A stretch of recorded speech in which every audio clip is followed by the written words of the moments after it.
Au moins 200 militaires côté américain sont partis au repos éternel à la suite d'attaques iraniennes contre les bases américaines au Moyen-Orient. Mais bizarrement, le Pentagone affirme qu'il n'y a pas eu de victimes.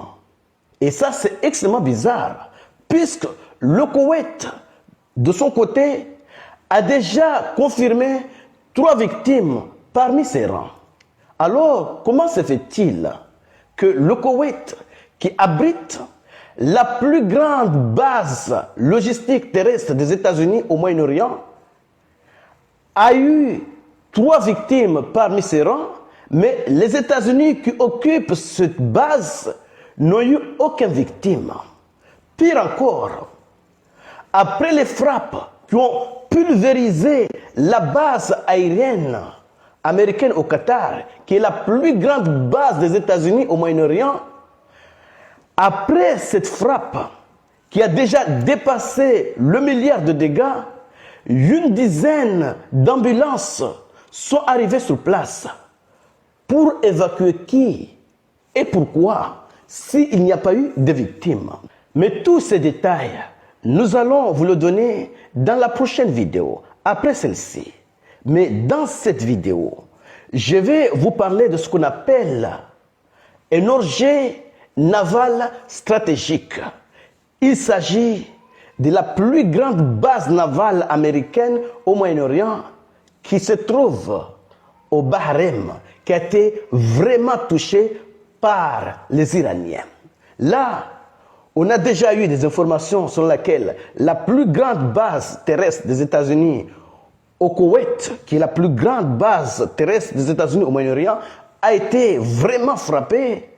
Celle qui se trouve au Qatar, qui est la plus grande base aérienne et la plus grande base des États-Unis au Moyen-Orient, a été pulvérisée. Maintenant, nous allons nous intéresser de ce qu'on appelle l'échec naval stratégique, puisque la base navale américaine qui se trouvait au Bahreïn a été vraiment frappée.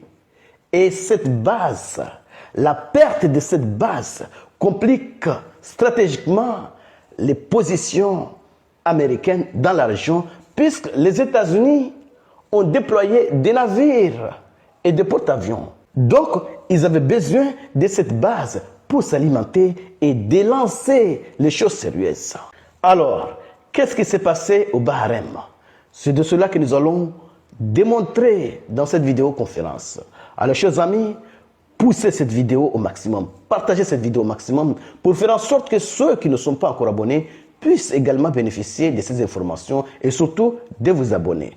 Allons directement dans les détails. Que disent les sources?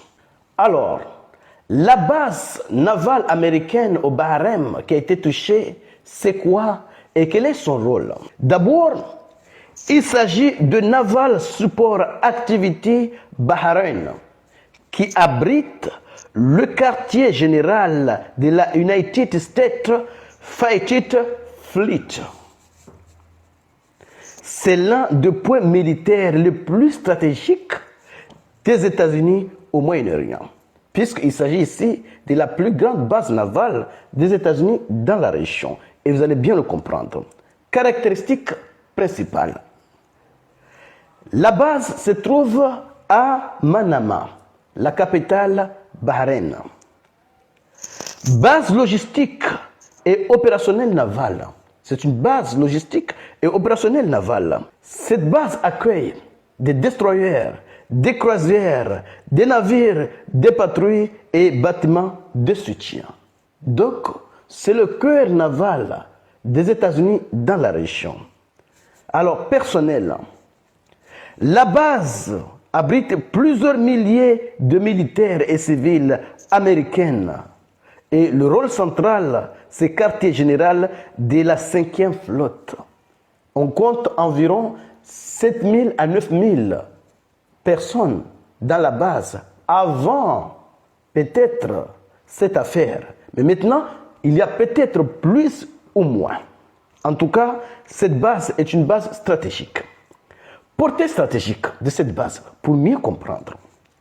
La 5e flotte américaine couvre une zone absolument cruciale pour la domination américaine dans la région.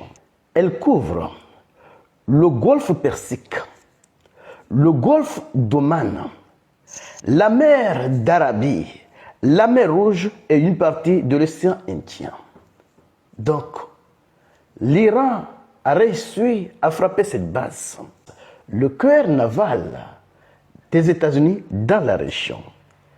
Et cela inclut le détroit d'Ormuz par où transite environ 20% du pétrole mondial que l'Iran a déjà fermé.